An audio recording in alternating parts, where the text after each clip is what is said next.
it's Shar. It's Tuesday, October 11th, 2016. I decided to clear my schedule and attend the Chicago Speakeasy Toastmasters Meeting. I wanted to learn, observe, and take copious notes, but guess what? I ended up delivering an evaluation. You have to be prepared for anything. Today came up here and said, all individuals who are not Toastmasters, raise your hand. Raise your hand if you're not a Toastmaster. And then if he said, come on down and give a speech for 10 minutes, what would you say? I see eyes bulging out of your face, and you probably would want to rip his head apart because you weren't prepared for that. In 2 seconds, you would go from 0 to 100, and that's exactly how you would feel on Meg's roller coaster ride. Meg, thank you for that speech.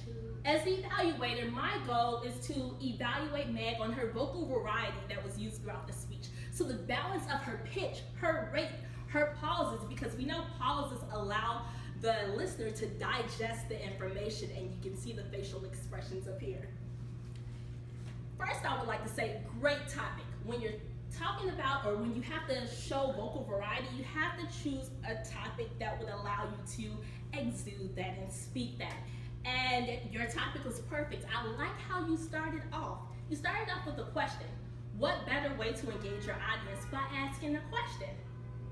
And then with that question, you demonstrated and you spoke about the feelings you would have on a roller coaster ride. You talked about the heart-throbbing experience, hands sweating, legs shaking. We could all feel it because of what you were saying. Your rate was good as well. You spoke at a rate that we could all understand the information and digest what you were saying.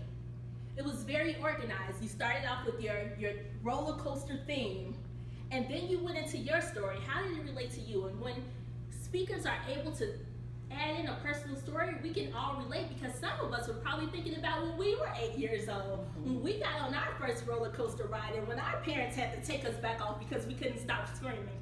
So you allowed us to experience that. Word usage and body language was good as well, and you had a smile on your face. You're such a pleasant person. You immediately start with a smile. I would be frightened if you're talking about roller coaster rides, but you were so cool and calm in your demeanor.